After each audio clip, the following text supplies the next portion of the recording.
我觉得如果是一些比方说产业自己的特殊的 know how， 或者是一些就是本来就应该这样运行的硬性的规则，那我会觉得你直接跟我说怎么做怎么改，这样的话就好。我觉得有些主管很烦的是他们会一直问说，那你觉得怎么改比较好？但我觉得有些事情你如果已经确定是这样了，那我就直接改就好，没有必要跟我解释那么多。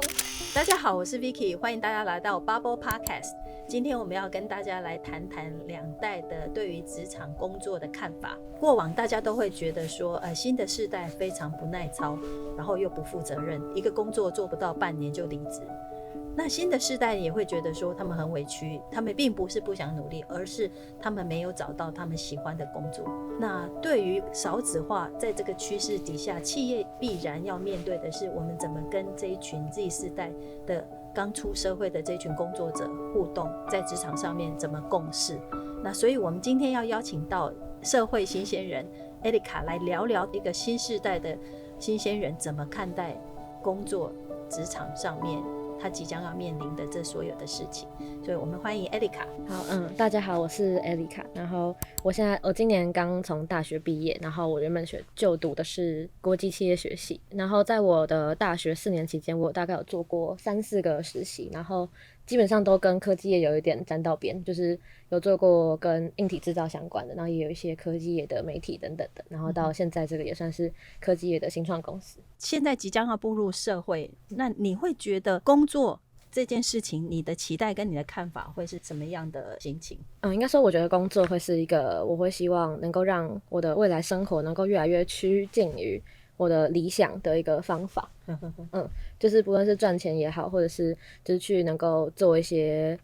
培养我自己的技能啊，或是有一些自我价值的实现等等的。但我觉得对于就是我这个世代来说的话，可能大家会把工作可能分成2种类型。第一种可能就是为了要一直赚钱，然后就是赚很多钱之后，然后再去做自己想做的事情。我觉得应该对于很多世代都有。但我觉得另外一个新的就是大家对于工作的看法是，就是能够去像我刚刚讲的，就是能够让自己的生活越来越趋近于自己的理想。那不论是在工作上，或者是可能在自己的生活品质啊等等的。对，所以我会觉得我未来的工作，我会希望能够让我的生活越来越好。那我想问一下，现在一个很普遍的现象就是，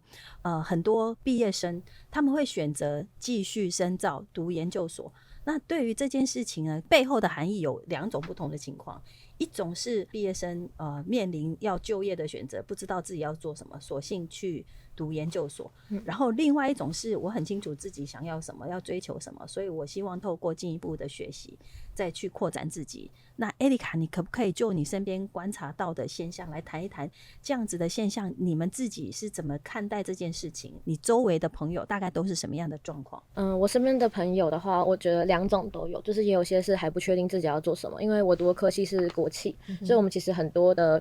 工作都可以做，基本上在办公室的都可以。所以有些人确实就是会因为还不确定自己到底要做哪方面，不管是行销也好啊，或者是业务等等，所以就会先选择去读硕士。其实这也是我们有些老师会就推荐的方法。那当然也有一些是觉得应该要读硕士，然后我觉得有想要深造，就可能真的对于学术有兴趣。但我觉得有一些部分的人是因为会觉得说读硕士会比较好就业，就可以提升竞争力。对，然后像我自己的话，我也是希望就是可以去因为我接下来要去读硕士，然后是去国外，然后我会选择去读硕士的话，也是因为我想要进去的产业会需要可能有这个硕士会比较好。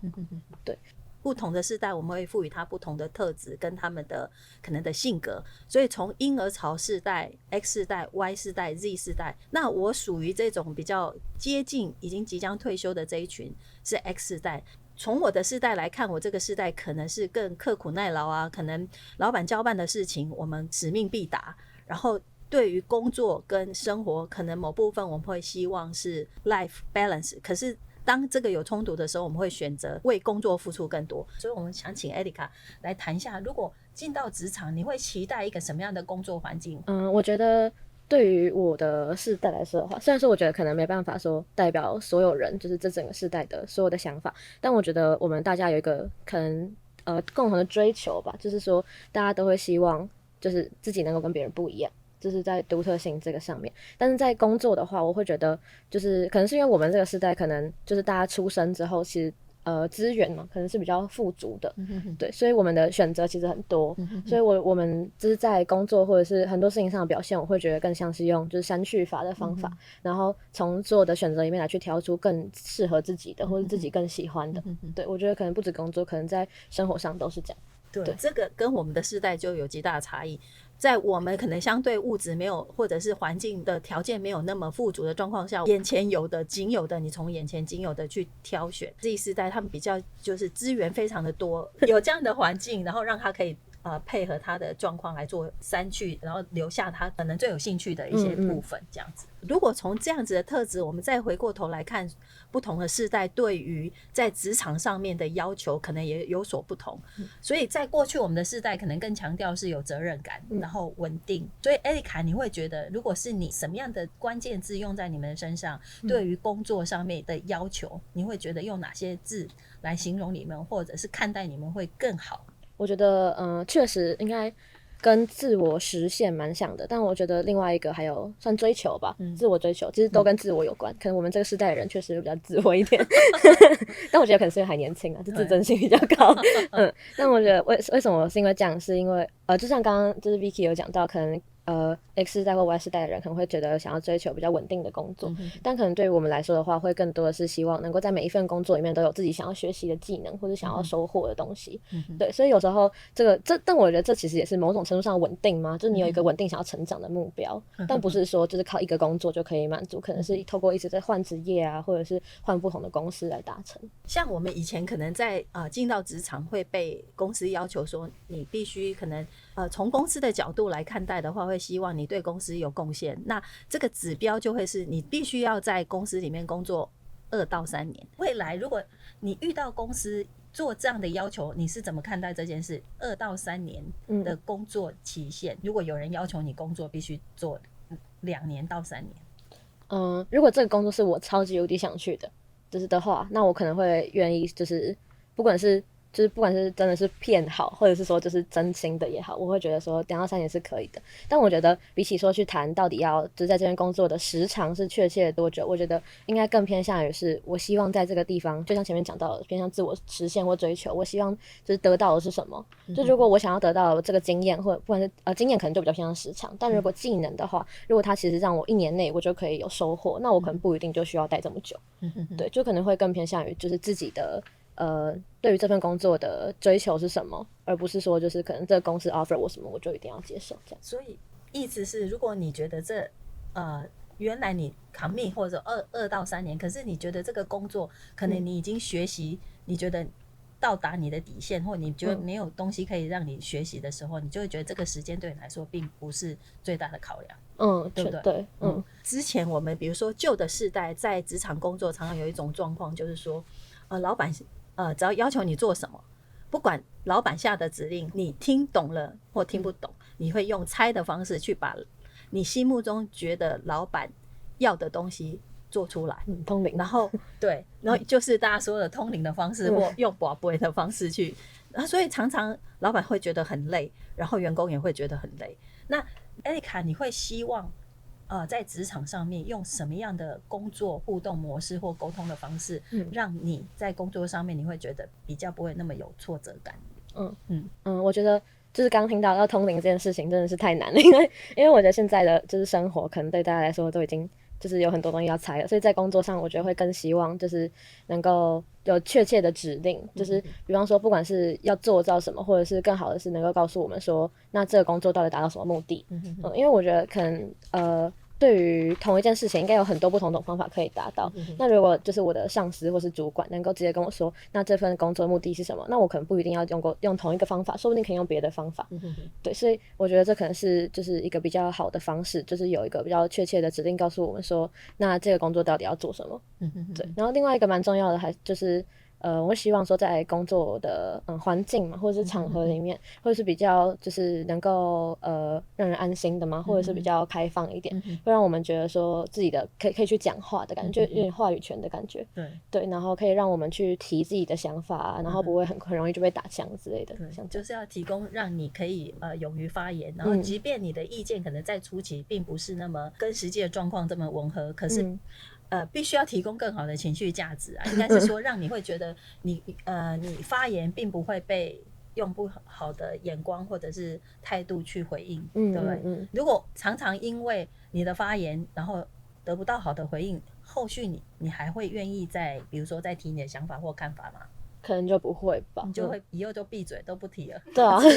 就有点像就之前可能流行的那个，就是安静离职那种，就是 quiet quitting 那种感觉。你就会用无言的可能这样来替代你的有声的发言，这样。对啊，就可能事情就只做到你跟我讲啊，好，那就讲，我也不会去更追求更多，像前面讲的去问你的目的是什么，就也没有想要就是这样，但我觉得这样也没有说就是一个负面的，因为也不是说我不做到我的工作，只是说我就是只做我的工作的部分，这样我不会再去想更多。对 ，OK，好，所以就会变成老板交办什么，就把你交办的部分做好，然后没有提到的部分，你也不会愿意再多花时间去做更多的额外的工作。对啊，OK。那以我们以前过往啊，旧世代的人可能就会觉得对工作负责任这件事情，好像不需要特别去解释，就是好交办到我手上这件事情，只要没有结果之前，我都要负责到底。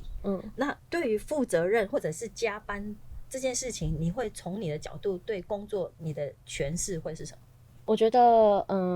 负责我自己会觉得的话，负责任确实就是把该做的事情做好，但是我觉得比起应该说加班对于我们的意义可能更会像是就是如果它是一个我很想要达成的一个工作，或者是这是我的追求，就是或者是我想要实现的目标之类，那我会觉得就是加班也是可以的，就是它是为了达到目的的一个方式，并不会说就是我会不愿意加班之类的，所以我觉得责任感跟加班这件事情可能都是只要是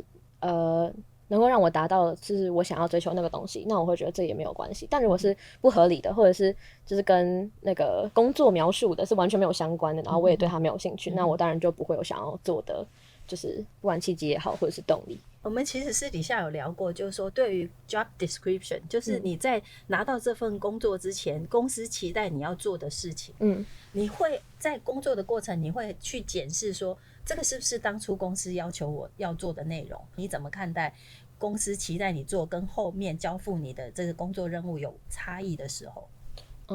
我会觉得合理来讲，应该就是我只做我的工作描述上面的内容。但如果这是一个就是经过沟通过的，比方说，因为有一些工作，或者是有些公司、新创公司，或者是可能没有那么大的公司，你有时候会做到超出一点你的工作范围的东西。但如果它是一个然后让我学习到更多，像是比方说产业的运作啊等等的，那如果这是我现在有兴趣的，那我会觉得可能做一点也没关系。但我确实会就是检视说我做的内容是不是真的跟我的 job description 是有关系的，因为我是因为这样才来的嘛。对，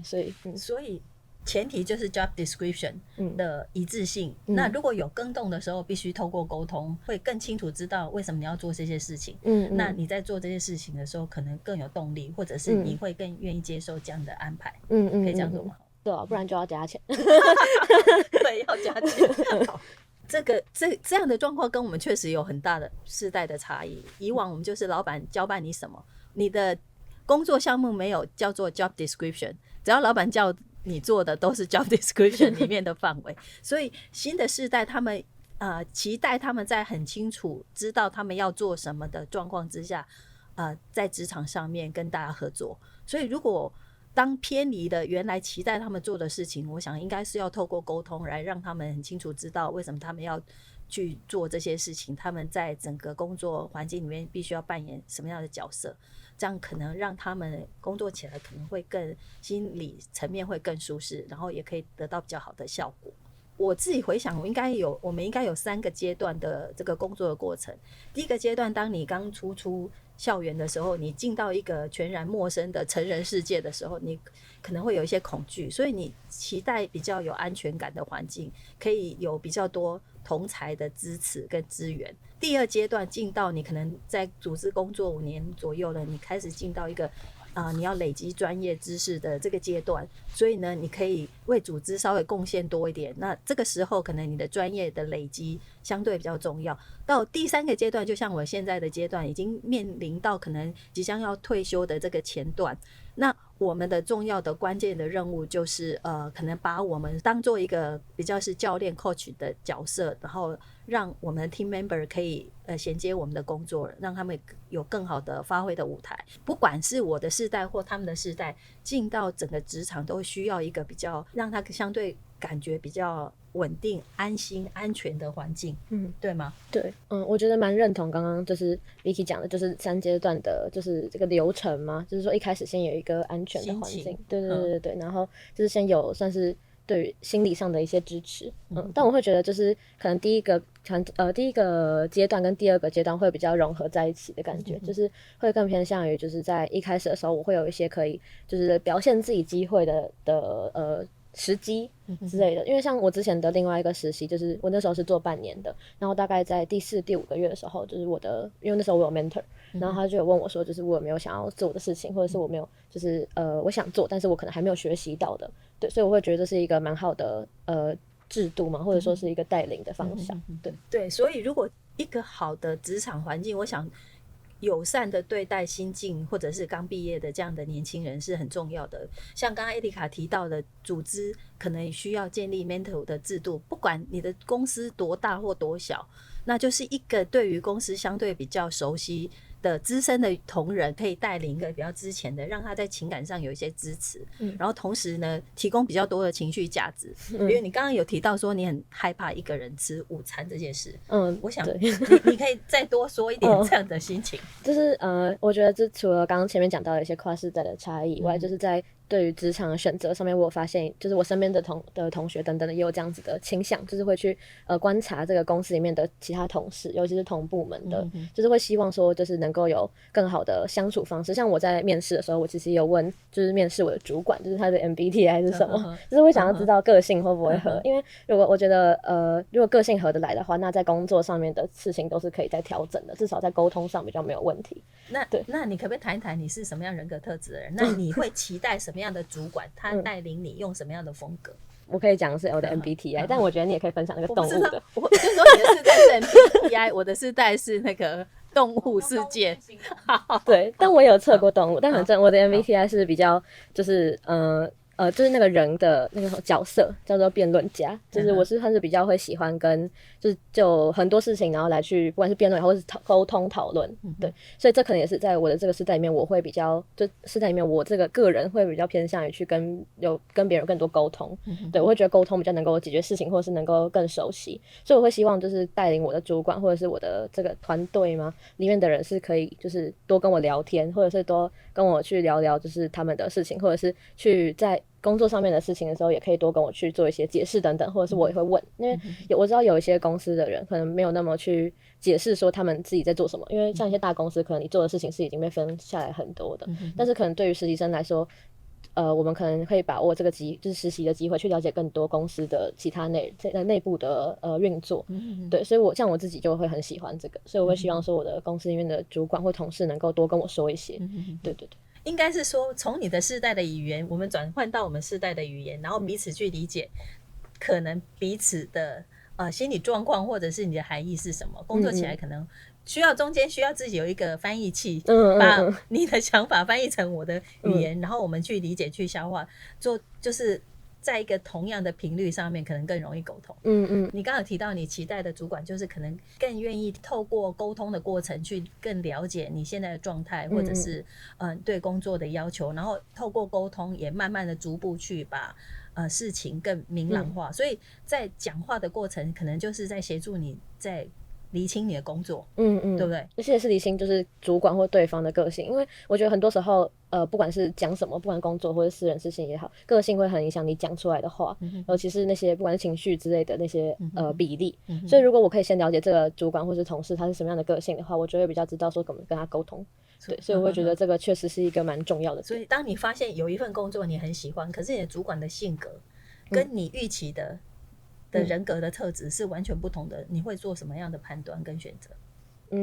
我觉得首先的话，因为如果我很喜欢这份工作，应该不会那么想要就是那么快就把它丢掉，应该会就是想要想办法去找到一个好的沟通方式，对。但是我因为我有遇过一些老板是比较不好沟通的，那如果是这样的话，我可能就是因为我现在都走做实习，所以是有时限的，我就是可能做到那个时限，我就会赶快走，可能就不会再有更多的接触，极限就忍到你对的时间就很快走，对。但如果有一些因为有一些就是老板真的很难沟通，就是比方说我可能做了一些东西，然后他没有跟我说说他到底要不要用，但我可能花了很多时间之类的，那我可能就在未来的时候，因为我可能也没有找到好的沟通方法的话，我未来可能就会用比较敷衍的方法就来去做，我可能就只会做到我的职责该做的东西，就像前面讲的，就是类似快乐 quitting 的感觉，就是我做到我该做的，那我可能就不会再做更好或是更多这样。对，在职场上面你遇到的人，比起工作本身可能更重要。会这样？我觉得我跟我的朋友们其实大家都很纠结的点，因为真的很难就是同时达到2个都很满意，就是让你很满意。对，但我会觉得可能比起其他的世代来说，可能我们真的会更重视人这边。但是工作的话，同样的，如果我对于这份工作的追求是只是学个技能的话，那我会觉得那人重要好像比较多，因为我学技能其实在很多公司都可以学。但如果是我想要这个公司的经历的话，那我或许可以忍耐一点同事。对，所以我觉得可能也是要看自己追求的最重要的是什么。以后公司的主管很重要，要不同的个性搭配不同的心境的同仁，可能可以产生更好的效果。我觉得有一些老板有一些主管或什么之类的，我觉得可能也需要一点人格魅力嘛。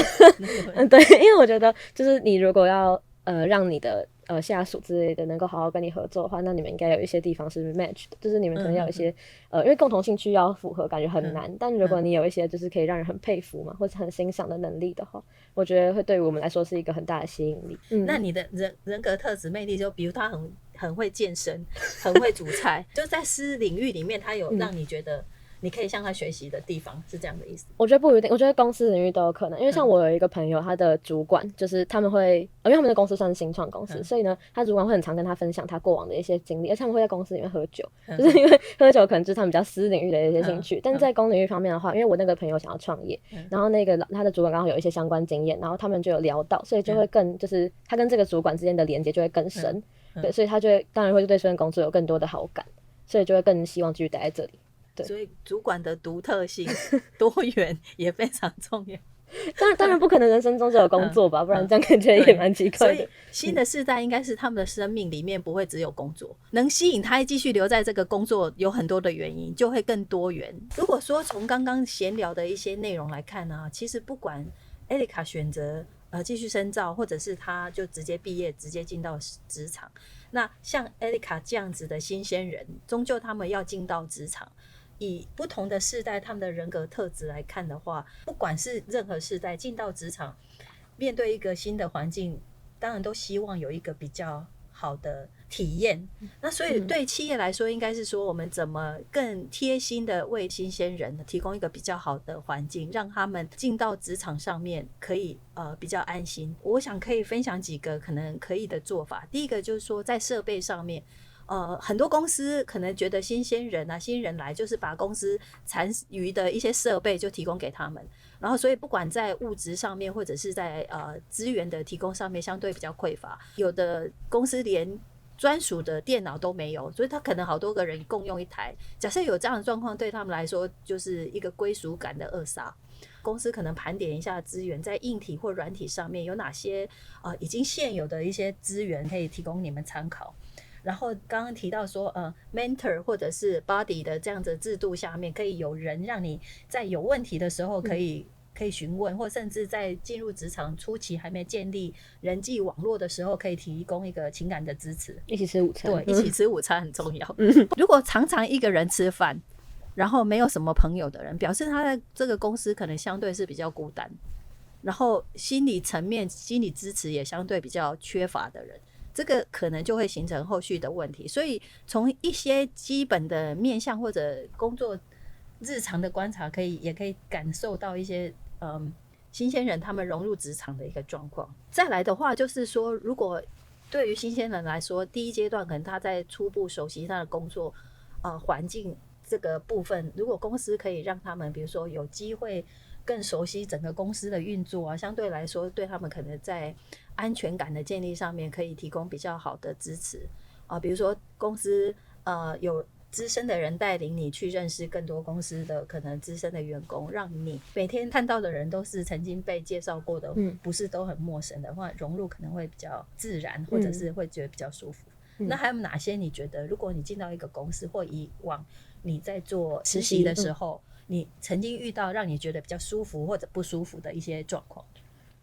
我有遇到另外一个就是比较不舒服的，就是那时候我算是就是没有人交接啦，讲白应该是这样，因为我觉得很多的上班工作的事情，是你可能在这个地方待了一阵子之后，你就会知道那个 routine 是什么，但你不一定会把它写下来，就它不一定就是在一开始你就会知道，但它可能是一个已经固定好的事情，对，所以如果你没有前一个人就是能够去跟你说这些事情是一定要做的话，那你就不知道。像我那时候我就不知道要做的其中一个东西的更新，然后那时候我主管就跟我说啊，你怎么没有问？我想说，但是我根本不知道这个东西，那我要怎么问？你根本不知道问题在哪里，对你要问什么？对，所以我会觉得就是有没有新人有没有旧的人可以带，感觉是一个蛮重要的点。就是你必须要注意什么，一开始工作掌握的一些重点，可能让你会比较清楚，不会无名的背一些奇怪的黑锅这样子。对。但我觉得我有遇到一些比较喜欢的，就是像刚刚我觉得有讲到一个很有道理的，就是去认识其他部门的人，然后或者是能够知道说其他部门在做什么。因为虽然说我现在只是就都是实习，所以可能没有真的接触到那么多业务，但是对于正职来说，可能他有很多的要交办的事情是有接触到不同部门的。但他如果对于这些部门的人不清楚他们做什么的，那他就没有得问，然后跑回去问主管又感觉很奇怪，就是你怎么不知道的这种感觉。对，所以我会觉得如果能够更认识不同部门的人，或者至少知道这些部门在做什么，也蛮重要的。因为过往我的企业如果是比较大一点的企业，都会有一些新人的训练营，我觉得那也会是提供一个同梯的概念，就让他们有一个自己的一个支持团体，然后当他们发生问题的时候，他们有同梯的同学可以一起聊天，或者一起抒发一些在工作上遇到的状况，那这样的状况也不错。那如果小型一点的企业，就是可能就是必须有刚刚就比较资深的同事，可以让他做后盾，遇到问题的时候，会有人欺负他的时候，有人可以为他们挺身而出，这样，这也蛮重要的哦。我也觉得尤其同梯很重要，因为我真的有遇过一些我真的没有那么喜欢的工作内容，或是可能一些沟通的人，但是因为有同事就会就是能够一起，就是虽然说这样可能算抱怨，但我觉得会更有一种归属感嘛，就至少知道说这不是我的问题，就是跟这个人的沟通上面是大家都可能有这个问题，就比较不会对于这整份工作那么多的不满之类的。或者会对自己开始产生怀疑，说是不是都是我自己的问题，然后无形就是变成一种挫折这样。对啊，而且我们比较没有经验，就很容易会觉得就是是不是就只有我不知道这样。虽然说刚前面有讲到，就是可能在跟我们沟通的时候会需要更多的解释，不管是像工作目的也好等等，但我觉得如果是一些比方说产业自己的特殊的 know how， 或者是一些就是本来就应该这样运行的硬性的规则，那我会觉得你直接跟我说怎么做怎么改，这样的话就好，我也不需要你这么解释那么多。我觉得有些主管很烦的是就是比较不好的是，就是他们会一直问说，那你觉得怎么改比较好？但我觉得有些事情你如果已经确定是这样了，那我就直接改就好，没有必要跟我解释那么多。干嘛一直来客套的这样子说？对，你觉得怎么好像很民主，要问你的意见，其实只是要他只是想好你。对，我就觉得这样有点就是有点奇怪，不真诚。好像也是。好，那就是说。我们再回过头来，就是艾莉卡有不同的实习经验，那你最近的这一份实习工作是什么？可不可以跟大家聊一下？然后有让你觉得哪些地方可能特别开心的事，也跟大家分享一下。OK， 我现在是在 Hubble 做数位行销的实习生，然后 Hubble 简单来讲就是一个算是卖系统的顾问公司，然后我的工作内容就是比较偏向 B2B 的行销，然后因为我之前做的比较多是跟媒体或者是 B2C 相关，所以这一份实习的内容算是比较不一样的。对，然后因为我9月底就要离开台湾了，所以就是现在有在招下一位实习生，然后我自己觉得这份工作就是可以接触到蛮多东西的，因为尤其是 B2B 行销其实算是比较少会接触到的一块，对，然后另外就是加分点就是同事非常的有趣公司也很自由。对，就是刚前面讲到的基本上都有，尤其是刚就是还有介绍同仁啊等等的，然后刚好我在的时候也有一次就是蛮好的，就是去那算是什么team building， 就是可以去了解不同的部门在做什么。我觉得也是从那一次我才更知道说这个公司的商业模式是什么，然后到底在就是哪些东西赚钱之类的。然后我觉得这个对于就是新鲜人来说是一个蛮重要的。对。那我想我们两个的对话，主要我们做的提醒是说，不同的世代都有不同世代的优点。那也许说缺点未必是缺点，就是彼此怎么看待各自的特质，所以我们怎么用彼此的角度去理解他们为什么这样思考，那他们是基于什么样的考量做怎么样的决定。想企业可以提供的就是更友善的对待他们，也更同理心的去回应他们的需求，基于彼此理解的这样的立场，我想未来在工作合作上面一定可以激发更多好的创意，或者是更多合作的模式。那这也是我们这一集希望带给大家的重要的讯息。那非常谢谢大家的收听跟收看，谢谢。